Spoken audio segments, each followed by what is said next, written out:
sacrifice, where a huge amount of money is involved. It is very interesting to note that it is very interesting to note the special focus which the Shastras are giving for a Grihastha. Charity, uh, sacrifice, sense control. Quite interesting. That is the focus.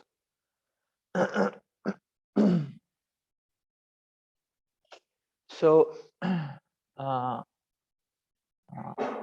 so that is the keynote focus of a grihastha. One may say, okay, then what remains in grihastha life? So, there is sense control, there is charity. So whatever money you get, give it to Krishna. You know? That's the meaning of sacrifice and charity. Both are similar. There is a difference between them. We'll touch on that. but whatever money you get, give it to Krishna. You know? Like that.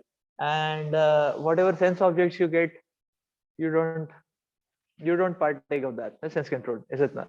So better not get sense objects also then. So, or offer them to Krishna. So then what remains actually? So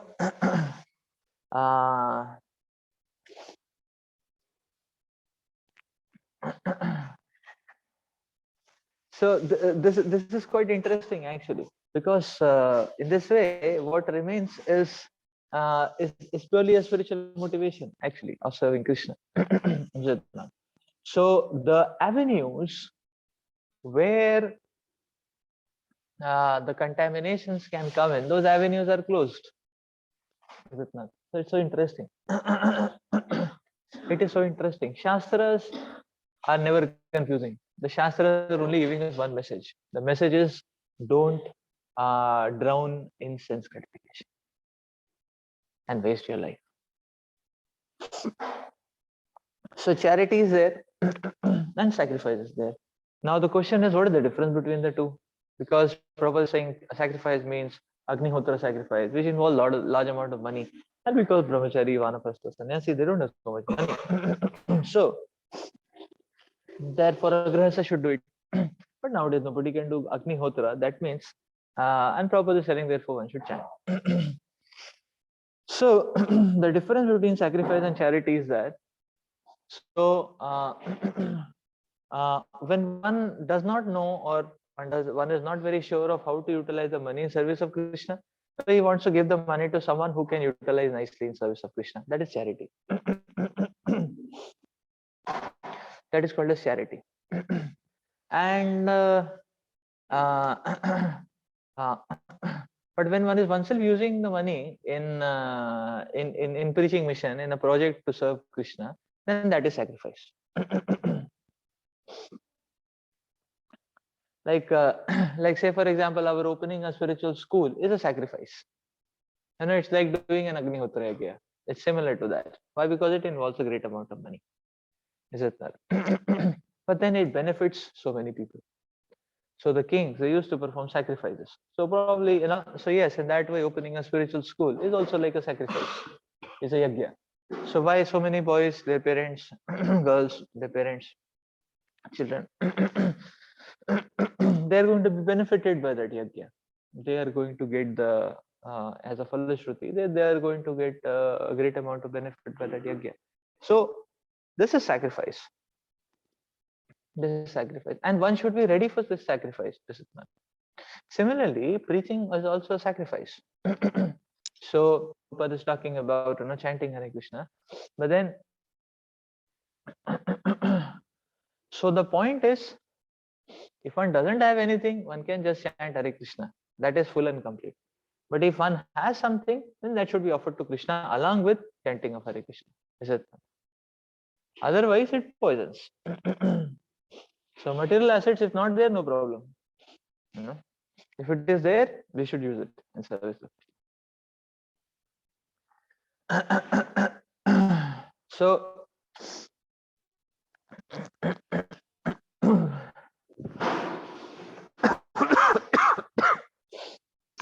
so Means we are offering that money to someone with the faith that with a worthy person, so that he can offer it to Krishna nicely.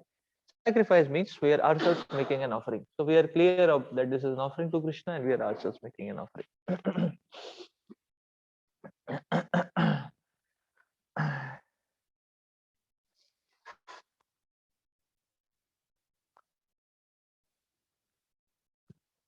So sacrifices is a principle. In fact, actually, one should, in fact, everyone should arrange, or everyone should perform these sacrifices with a with a great heart, uh, with lot of deliberation, and or you can say in a great style. Is it not? So that's the point. The sacrifice rather should be performed. So sacrifice should not be performed miserly. Oh, uh, so okay, there is a, so it should be performed, with a great heart. It should be performed very gorgeously, because it is an offering to Krishna. Krishna is going to be manifest. So the more gorgeous and powerful it is, the more impactful it will be on people. That is the point. This is the same philosophy behind celebrating festivals to glorify Krishna, with great, uh, uh, very gorgeously.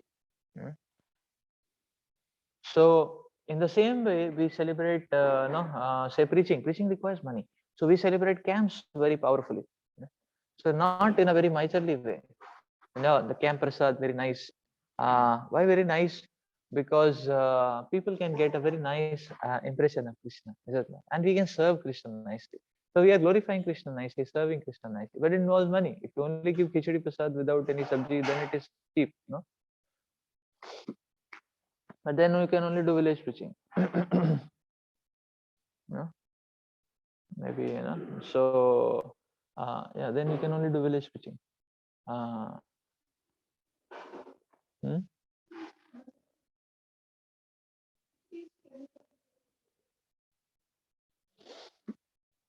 No, what brand khichdi is famous everywhere in ISKCON? That khichdi has dry fruits also, and that khichdi has lot of sabji, paneer, everything.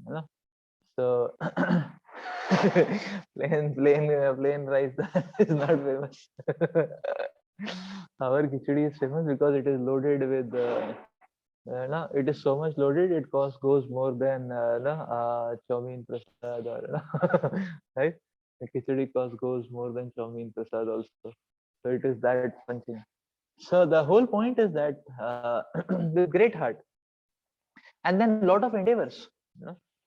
So we will see. So in that sense, you see, charity is not that absorbing for the mind, because one got money, one is given the money, then one has now free space. Money is given, so the devotee will utilize it in service of Krishna, and Haribol is done 3 times, 4 times. Haribol is done, and that's it. Is it not? And now the mind is not occupied. In sacrifice, along with money, there is involvement of other senses as well. So just like in a camp, we spend a lot of money. Is it not? Like you have to take, say SCW, we have to do. We have to spend a lot of money. But it's not just money. We have to spend a lot of time cooking. We spend a lot of time making arrangements, teaching. Is it not? So spiritual programs. And if you want to celebrate spiritual program nicely, say suppose we want to do drama, a lot of time and labor goes. No? Money also goes, costumes, light effects. Uh, so if you want to make them do a drama, lot of time, energy. So this is sacrifice. So in that sense, we can understand the sacrifice is much more intense than just charity. Than just charity. So it's good to offer money to Krishna.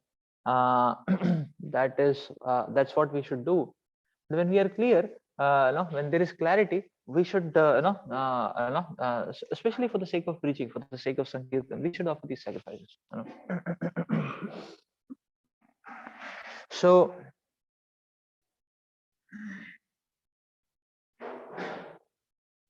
for the sake of preaching, for the sake of Vaishnavas. Radhanath Maharaj, I remember, was speaking in one introduction to Pune Yatra. He was glorifying the devotees who had been working very hard to make the setup possible. And it's a small house. Pune Yatra used to happen in a small house. Small relative to the 5,000 audience, not small relative to our lodging ideas. So 5,000 devotees point of view, it is small, but our lodging boarding idea, it is huge. Yeah. So that way. Uh, so devotees had made technology by which the kitchen was on first floor, temporary kitchen. So the vessels would go automatically by lever up and lever down. So because so many vessels, big vessels and all, the Maharaj was glorifying. And Maharaj was making a point. Radhanath Maharaj, he was telling that actually when we spend weeks and months of sweat and toil to give pleasure to the Vaishnavas, even for a few minutes or a few moments, when everybody is having that consciousness, now when everybody in the community is having that consciousness, that community becomes infallible. That community becomes infallible. So that means that no Maya can penetrate that community. That community becomes infallible. Very interesting. So sacrifice.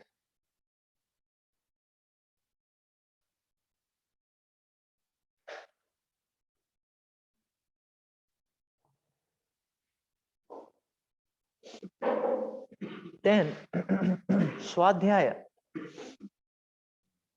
Vedic study is meant for brahmacharya or student life. Brahmacharis should have no connection with women. They should live a life of celibacy and engage the mind in the study of the Vedic literature for the cultivation of spiritual knowledge. This is called Swadhyaya.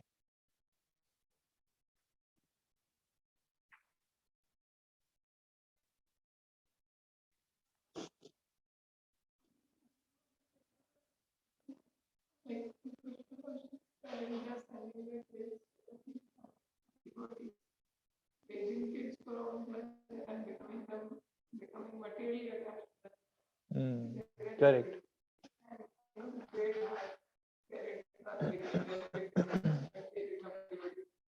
Yes, that's true. So that is sacrifice. That is tapasya also. They are undertaking the parents, they are undertaking the austerity. And instead of keeping the kids with them and enjoying with the kids, they are sending the kid to a spiritual setup that they can learn values, culture. That's an austerity. Yeah, that comes in tapasya, austerity. But that's an important example. So now the question will come: what is the difference between Swadhyaya and Jnana Rupa Vyavasthiti?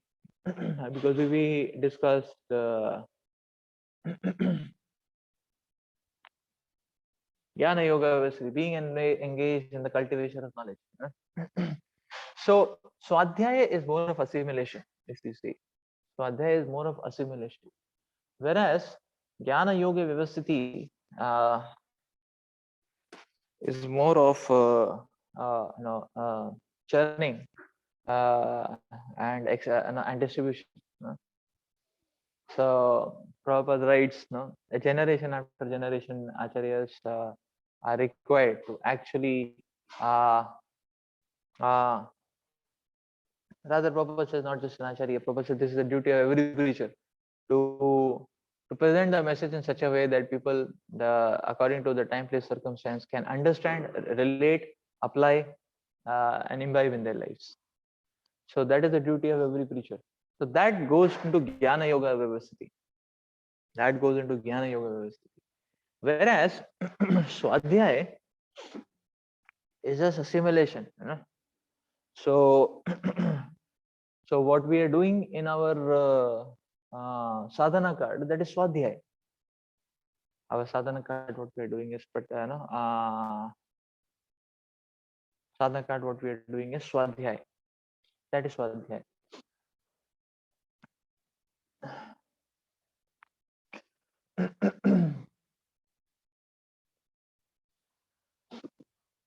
So now, as we are reading through this list, one thing has to be clear is that actually all of these are so basically, in one sense, uh,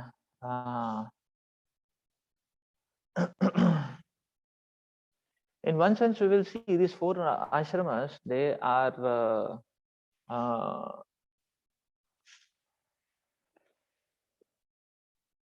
they are the four stages or orders. No, we call them as four stages. Actually, in one sense, they are four stages. But in a subtler sense, they are four different types of mentalities. And each mentality has to be serviced. So like what we call as grahastha is a state. That's all fine.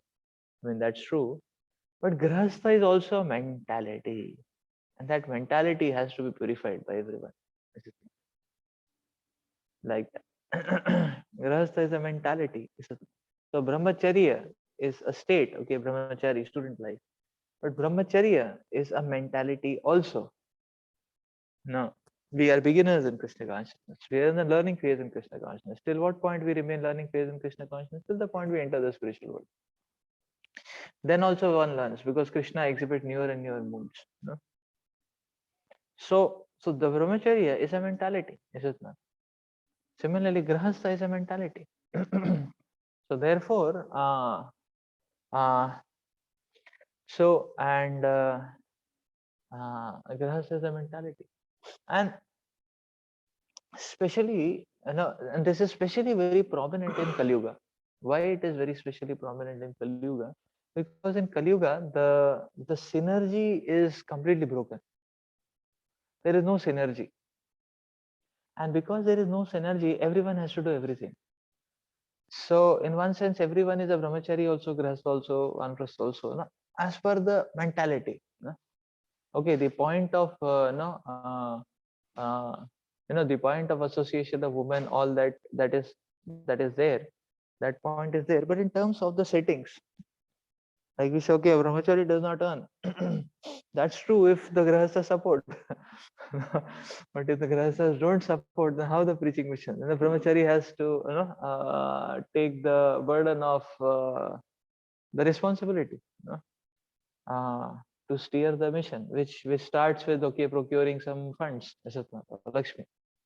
So in that sense, a brahmachari, or to say brahmachari, even a sannyasi may make some arrangements, because just like Prabhupada wrote Bhagavad Gita first, then started the mission. So the book distribution was getting the money because that was the only major source of money. Donations and all would have been rare in proper times. Not much. And at least until the time, the devotee, the India setup started being established profusely. The donation factor would have been less. Uh, the donation factor would have been less. So because yeah, so on at least till the point Prabhupada very actively started focusing on Indian temples. So then Indian temples would have got some donors, but otherwise the donation factor is very less. So the everything was running. Uh, uh, Everything was running on book distribution. So powerful. So the one has to make arrangements. So therefore, then it is also important to see each of them as mentalities like that.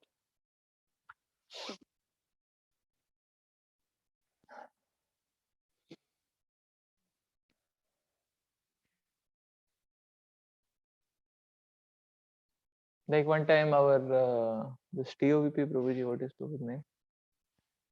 Radha Jivan Prabhu. Hmm? Now he's Brajvilas.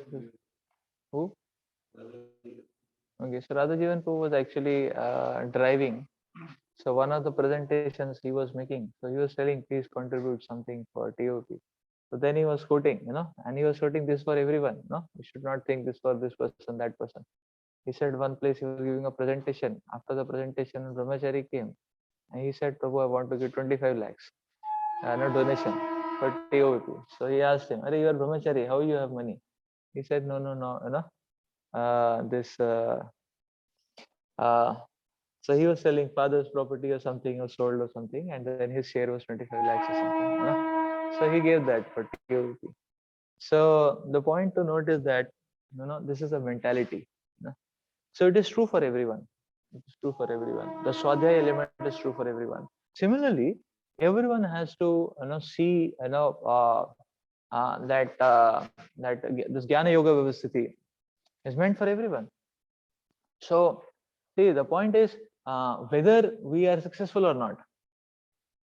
The attempt, whether we are successful or not, the attempt to the effort or the struggle, the attempt to help people understand and appreciate Krishna consciousness, and therefore to imbibe the principles of Krishna consciousness, this attempt is very purifying, and this very attempt is very pleasing to Krishna.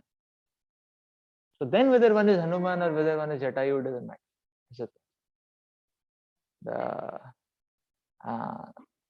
The point is that as Devamrit Maharaj was telling, that what better goal of life can we have than spending our whole lives in trying and meditating, not just meditating and trying of how to give Krishna consciousness to these people.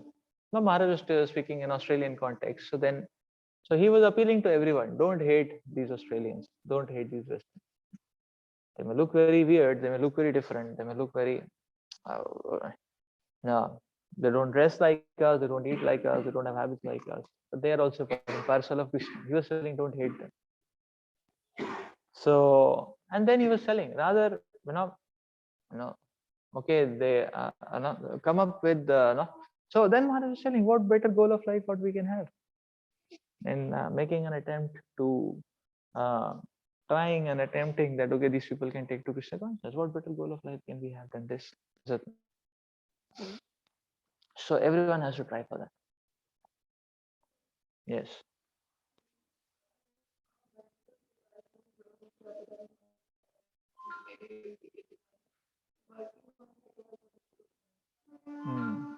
Yes.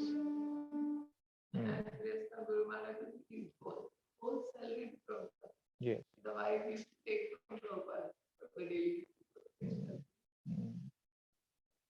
Yes, that is true. That when it was required, some of our Maharajas were working on petrol pump also when money was needed. And there were Grahastha devotees like GKG Maharaj who were giving whole salary to Krishna. So somehow or the other, we have to get obsessed about the mission.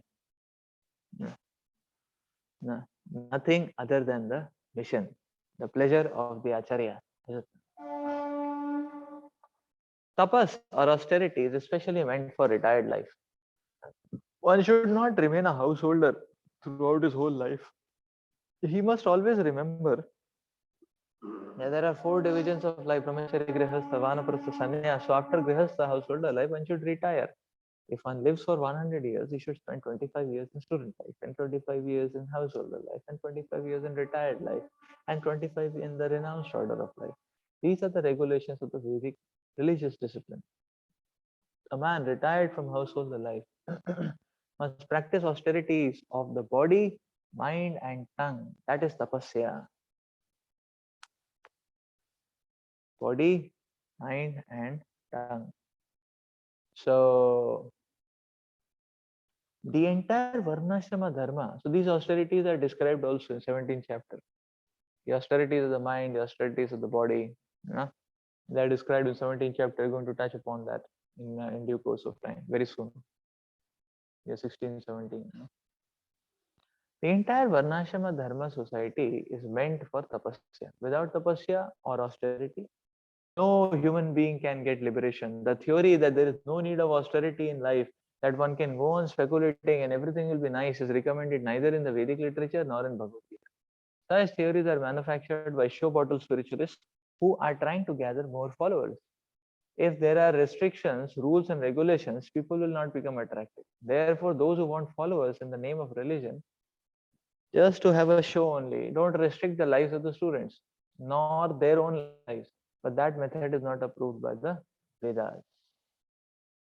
Austerity, rules, and regulations have to be there.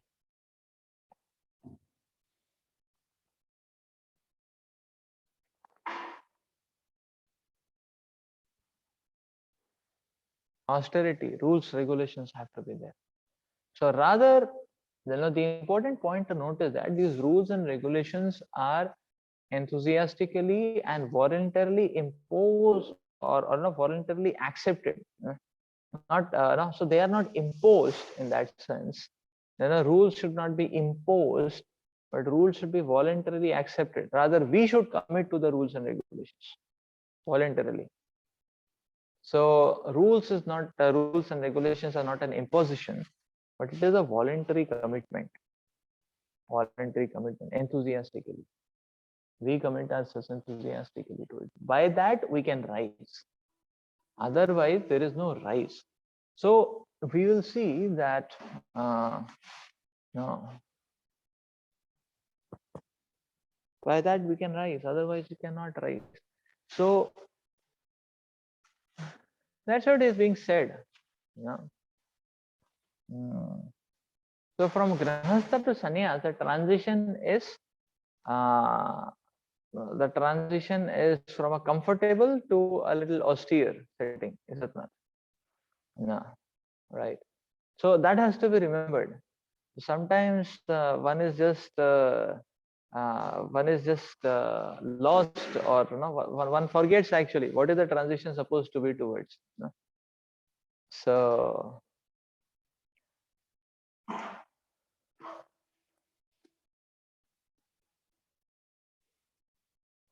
austere with the bare minimum facilities, with the bare minimum necessities actually. So a brahmachari life starts with that. Sometimes sometimes some brahmachari devotees, they feel that because they have renounced their job and a family, so then they start taking shelter, or they start getting support from leading a comfortable life. Have some facilities, having a comfortable life. But that's against the recommendation of the injunctions of the Vedas, if you see. So so rather, actually, if you ask a Veda, they say, okay, nobody should live a comfortable life, is it not? But if one cannot tolerate, okay, a grahastha for some time, a little bit, whatever, can give him, whatever basic minimum, whatever down he wants, whatever the basic minimum expansion of comforts and facilities, whatever, can keep himself going, fix, without mental disturbance, that much. And then slowly one should try to reduce it. That's the injunction which is told actually. So austerity is a principle. Similarly, a sannyasi has to be very careful that he doesn't start leading a lavish life or a very cozy life. Why? Because there is facility, but if one partakes of that facility, it will twist the mind, is it not? It will twist the mind. Similarly, a grahastha. So, yeah, so like it is said that a grahastha should never be alone. The husband, wife, if they are only alone and nobody else is there, husband, wife, or children, if nobody else is there, then the mind will go into comfort, luxuries, cozy. So what is the way out? The way out is either both of them should be out every evening, is it not, for preaching or association, or they should have programs every evening in their own place, is it not? Now, another principle which is said is that a grahastha, many senior grahasthas talk about it also, that um, uh, they invite guests every single day. Some or the other guest is there. Then mind will not go into sense gratification. So Vaishnav Seva, the mind will go in Vaishnav Seva then, like that. So our Bhaktivedanta National School is also like that, is it not? So every day, whole year, guests are there.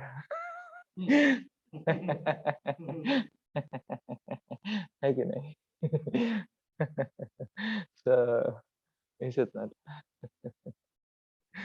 So every single day guests are there. So that means one should keep oneself sufficiently busy. There should be a sufficient flux of preaching. Otherwise, one may just land up very cozy. Like one time Radheshyam Prabhu was observing that these yoga setups, yoga centers, the pass out places, there the devotees are becoming very lazy, cozy. Why? Because they come back at 7 o'clock, and they just want to stretch their legs and chit chat and just have a peaceful, cozy time, and maybe eat some pakoda, prasad. So Rashapush was not at all happy with that. So yeah, so I remember one time he was telling me that he was telling me that you become the preaching inspector. You go all around Pune Voices and Yogas and see, whether preaching is happening properly or not, and wherever not happening, give me a report, like that, and you give them training and how and we'll pump them up. We have to see that everybody is running, that way. And as an example case study, he took me that day with him. He says, okay, let us go to Mithila Yoga. And they went to Mithila Yoga. And then Rashampur was telling, okay, where is the attendance sheet? Attendance sheet was brought, and everybody was wondering what is Rashampur up to, And Rashampur was checking each one name he was calling. And he was telling, okay, what preaching you do, where is how many boys you follow up, how many MMCs in a week you do, what do you do? And everybody was like that, and then Rashampur said, so there is a norm, the rule. There is another rule in the Mithila Yoga or any yoga. The rule is that before 9 p.m. no devotee can enter the yoga. Only Tulsi Maharani is allowed to be in the yoga. Only one devotee should be in the yoga. And the devotee thought, okay, maybe rotation. Then he said, Tulsi Maharani. Only she's allowed to be in yoga. Others should be out preaching. And then they said, oh, very difficult to preach, no college, this, that. Then he said, no college means put up a book table, finish. No questions, no excuses. So so so the point is, many times a stretch is required for one to actually come into a momentum. So one should not see tapasya in a wrong light. Like sometimes some devotees feel very much bad about this whole game of say writing Mahamantra, writing Mahamantra, like that. But the point is, if you voluntarily accept it, one day you write, finish, like that. I remember first time I went to Pune, I was 3-4 minutes late because it was crowded, and I could not wake up so early. It was crowded, so by the time I finished everything, and I was a bit late, 4-5 minutes late or something. And because everybody was writing Mahamantra, it was I got revelation that this standard is there. Nobody was pushing me to write, but seeing the devotees following the standard, I myself started writing. Oh, it took 1 hour 45 minutes. Next day 3:30 I would get up, jump up from the bed, nothing doing, so that I can take bath. 4 o'clock I would be there, I said no 4:30 again, because everyone will get up at 4:10, then it will become crowded, and they were like big, they were all working devotees in Muralidhar, and I was like a second year, small boy, tiny child, so in front of, so it would be difficult for me to, squeeze my way in, in the big line. So I would get up at 3:30. Why? That one day helped me so much, 1 hour 45 minutes. Oh, very purifying, So purification of existence is a principle.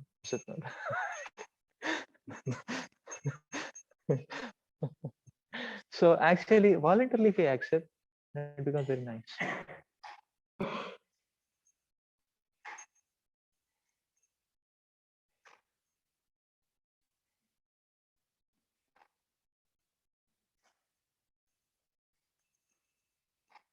Okay, as far as simplicity is concerned, not only should a particular order of life follow this principle, every member, be he brahmachari, grahastha, vanaprastha, sannyas, one should be very simple and straightforward. This is everybody was telling. Everybody should follow this. Ahimsa means not arresting the progressive life of any living entity. So ahimsa is about sensitivity, ahimsa is about preaching. Sensitivity also. And if we cannot